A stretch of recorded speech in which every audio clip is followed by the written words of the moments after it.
Alright, hello. Before we get into the video, I want to say we have community posts now. Hooray. This is where I'm going to post my power rankings and news, if there is any. So, yeah. Yeah. Every Tuesday I'll be posting my power rankings, basically as soon as I get up, which is around 5:30. So, yeah. These are our last week's power rankings. Feel free to pause. Alright, now let's get into the video. Now let's go.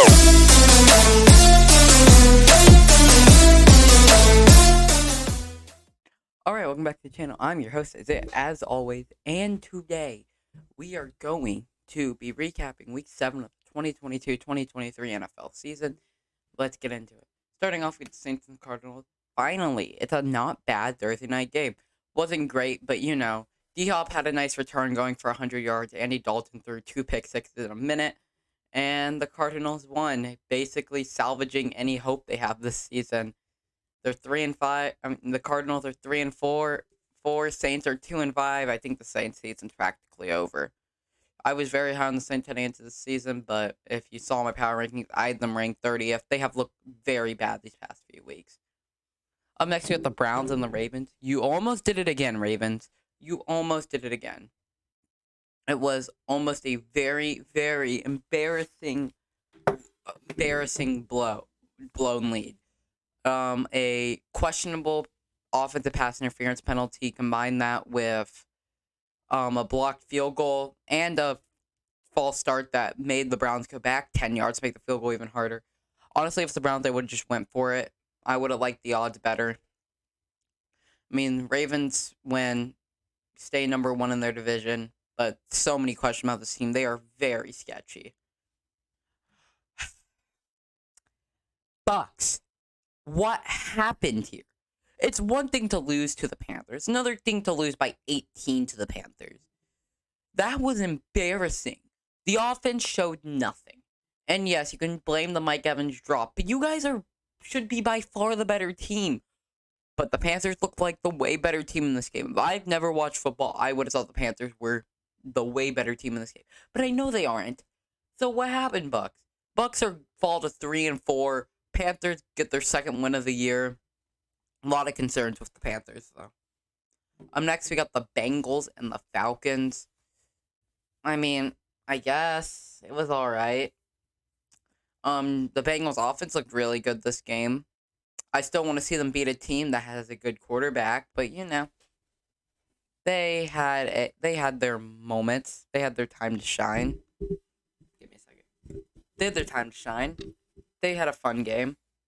They got to throw the ball down the field. Congrats. And in Dak's return game, he proceeds to, what's his stat line? He proceeds to barely do anything. He had a high completion percentage, over 200 yards and a touchdown.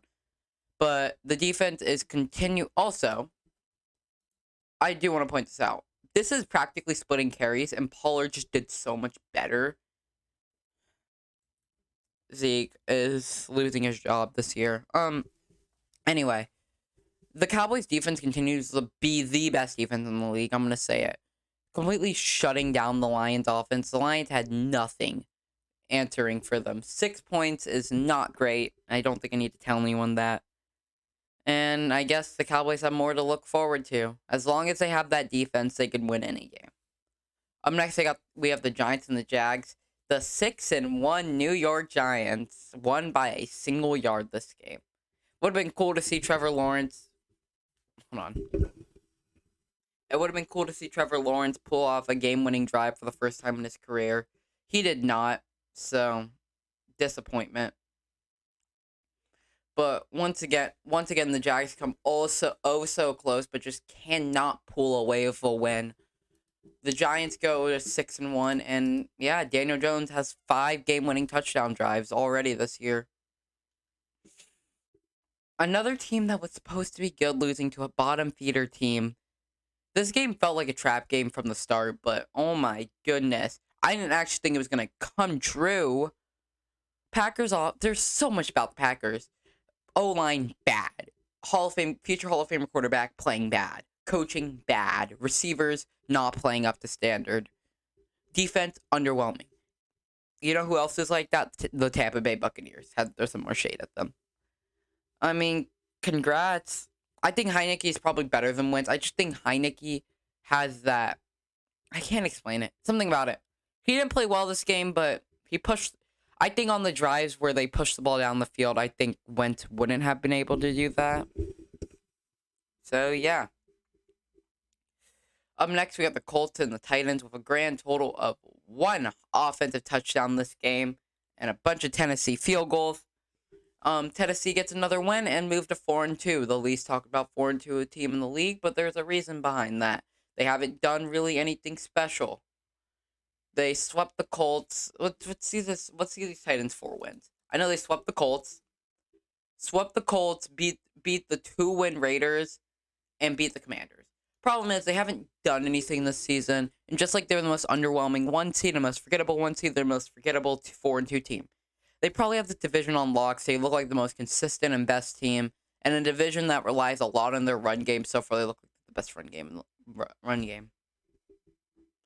Up next, we got the Texans and the Raiders. For a long time, this was a very close game, but in the fourth quarter, Josh Jacobs had enough of that, so he had another spectacular game. I think having 3 touchdowns and over 150 yards.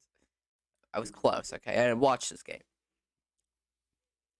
Yeah, but the Raiders get it done. Congrats, Raiders. You are slowly keeping your season alive, and I think they are setting up for a big stretch of easy games and a bit of a winning streak to turn that season around. Up next, we got the Jets and the Denver Broncos. Okay, let's get it out of the way. Congrats, Jets. Your defenses look really good. Sauce Gardner had another fantastic week. Actually took home NFC Defensive Player of the Week. But let's get it out of the way. Zach Wilson's not playing well. He just isn't. They may be 4-0 of him, but he's not the reason. Their defense is just really taking a step up. And losing Breece Hall is really bad for that offense. They obviously did trade for James Robinson literally yesterday as I'm recording this video, but yeah, there's a lot of concerns. In terms of the Broncos, your season's over. You're 2-5. There's no way they turn this around. They didn't have Russell Wilson in this game, still kept it close. Their defense is really good, but that offense just cannot score. I don't think this game is any different if Russ plays, honestly. Yeah. Okay, Chiefs. You lose to the Bills in heartbreaking fashion. Did you really have to take it all your anger out on the 49ers? 49ers get this new flashy player, which, by the way, they did lose that trade. They get this new flashy player in Christian McCaffrey. You don't care. They just didn't care. They dropped 44 on probably one of the best defenses in the league, top 3 defense in the league, and it was easy. I understand the Niners aren't fully healthy, so when they get healthy, this can be a completely different matchup. But I don't see a way that the Niners won this game. Jimmy G is obviously not the answer, and that is being shown again and again and again. He cannot close out games. I mean, this game was close for a good amount of time. I mean, you look at the score. They were, at halftime, they were only down by 1, and then the Chiefs completely dominated second half. Jimmy G cannot close out games. He cannot play from behind, which is why they traded 3 first-round picks for Trey Lance. All right, up next, we got the Seahawks and the Chargers. So, 2 takeaways. Seahawks are a good team. They could easily win that division if they can, and they notoriously are known for beating the 49ers. And the Chargers are not great. Their defense is atrocious. The receiving core is not as good as people think. Michael and Keenan Allen is not a good receiving core, okay? Let's get that straight. It's not a good receiving core. They have no explosive playmakers. I think they should go out and trade for, like, Brandon Cooks at the trade deadline. Or trade for someone explosive at the trade deadline. Please. Justin Herbert is playing from behind. But you know what else has been a problem? You invested so much in it. It's the run defense.